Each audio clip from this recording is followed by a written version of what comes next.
Kenalin, nama aku Aliana Rajijah. Di sini aku bakal bahas tentang film yang berjudul Perayaan Mati Rasa. Nah, Perayaan Mati Rasa ini disutradarai oleh Umay Shahab dan dibintangi oleh Iqbal Ramadan. Nah, film ini juga mengangkat tema tentang kehilangan dan trauma dan pencarian makna hidup dalam relasi saudara. Kisah ini berpusat pada tokoh utama, yaitu Ian, yang diperankan oleh Iqbal Ramadan, anak sulung yang memikul beban moral dan emosional setelah kepergian orang tuanya. Dan Uta, sang adik yang tampak sukses secara karir namun rapuh secara emosional. Di tengah duka, mereka dipaksa untuk menghadapi luka masa lalu, hubungan yang menjauh, dan rasa bersalah yang terpendam. Nah, secara psikologis, film ini dianalisis melalui beberapa teori. Yang pertama, ada teori dari sudut pandang teori psikodinamik, yaitu dari Sigmund Freud. Karakter Ian menunjukkan konflik antara dorongan emosional dan sebagai musisi, moral sebagai anak sulung, yaitu superego, dan ego yang terus berupaya menyeimbangkan keduanya.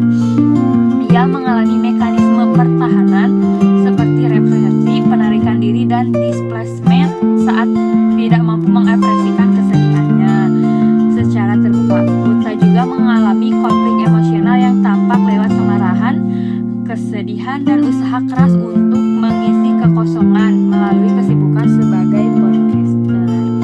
Kedua, teori kebutuhan Maslow memperlihatkan bahwa setelah kehilangan orang tua, kebutuhan dasar seperti rasa aman dan cinta terguncang pada kedua tokoh ini. Ian, meski memiliki band yang mulai dikenal, tetap merasa hampa karena kebutuhan kasih sayang dan penerimaan belum terpenuhi. Sementara Uta juga berjuang untuk mengaktualisasi dirinya, namun terus dihantui perasaan tidak cukup dihargai oleh kakaknya sendiri. Teori Erik Erikson tentang perkembangan psikoanalisis juga sangat relevan. Ian berada dalam fase intimacy versus isolation, di mana ia kesulitan membangun kedekatan emosional karena trauma masa lalu. Nah, ia juga tampak menghindari hubungan yang terlalu dalam, bahkan dengan adik kandungnya. Sementara itu, Uta berada dalam fase identity versus role confusion. Meskipun tampak berhasil di luar, ia sebenarnya sedang mencari mencari jati diri gitu. Nah, makna hidup dan pengakuan dari orang-orang terdekatnya. Film ini juga bisa dilihat dari perspektif teori assessment atau ketertarikan oleh John Bowlby. Pola hubungan antara Ian dan orang tuanya serta antara Ian dan Uta menunjukkan bentuk ketertarikan yang tidak aman.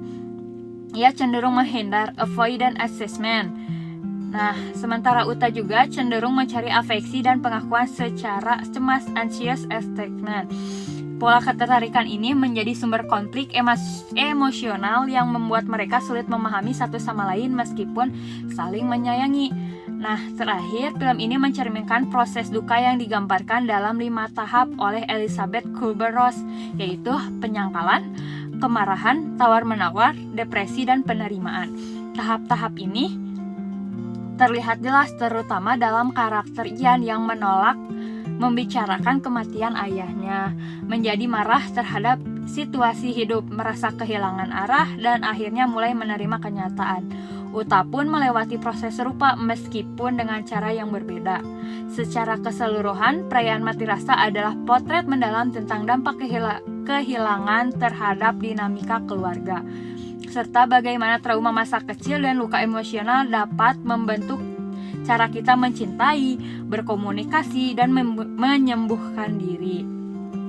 Film ini juga hanya menghadirkan kisah yang emosional dan visual yang puitis, tetapi juga membuka ruang refleksi psikologis yang kaya dan menyentuh melalui pendekatan psikodinamik, teori kebutuhan, perkembangan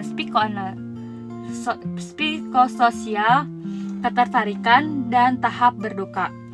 kita dapat memahami bahwa yang mati rasa sesungguhnya bukan hati yang tak lagi merasa, melainkan hati yang belum mampu sembuh. Terima kasih.